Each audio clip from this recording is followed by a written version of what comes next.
So, Nintendo just pulled the same garbage move twice in a row.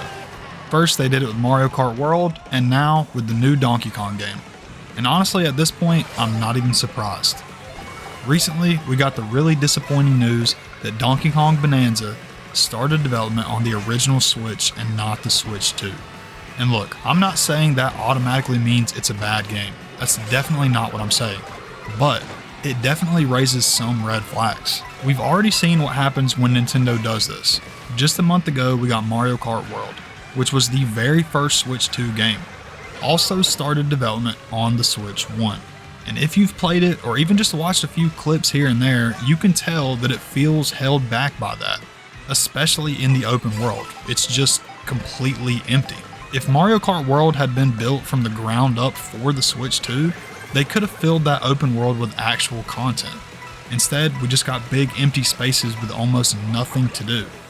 And now, Donkey Kong might be going down that same exact path. And just to be clear, this isn't just speculation, it is confirmed that both of these games did start development on Switch 1, and then somewhere in the middle of development they shifted over to the new console. Now that could have been early on, it could have been midway, it could have been late. Nobody really knows that, but we do know that they started development on the Switch 1 console. They initially planned to launch these games on that console. So what does that mean for Donkey Kong Bananza? Hopefully it means nothing. The trailers look really good so far, and maybe this change happened early enough on in development that it just won't affect anything at all. But I will say that after what happened with Mario Kart World just a month ago, I can't help but be just a little bit worried. Like, what if they're hiding just how last gen the game really is? Worst case scenario, it's just going to feel like Mario Odyssey 1.5, which obviously isn't a terrible thing. I mean, that's a great game to base it off of. But it's just not the leap that we'd expect with a brand new Switch 2 exclusive. But in my opinion, none of this is really the kicker. The real kicker is that if you sit back and think about it, these games didn't need to be Switch 2 exclusives.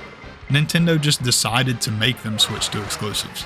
They could have easily released lower res versions that obviously would have worked on the original Switch. I mean, Mario Kart World is nothing crazy, other than the fact that it's in 4K. But instead, they locked them behind the new hardware, probably just for more money and console sales, which is greedy, so that lines up with how they've been acting recently. And it just, all in all, feels a little bit shady. But hopefully I'm wrong and the game ends up being perfect in every way. I hope that I'm wrong. Let me know in the comments what you guys think. Are you worried about Donkey Kong Bananza, or do you think it'll be totally fine? That's all I got for you guys today. I hope you guys have a great rest of your day, and as always, peace.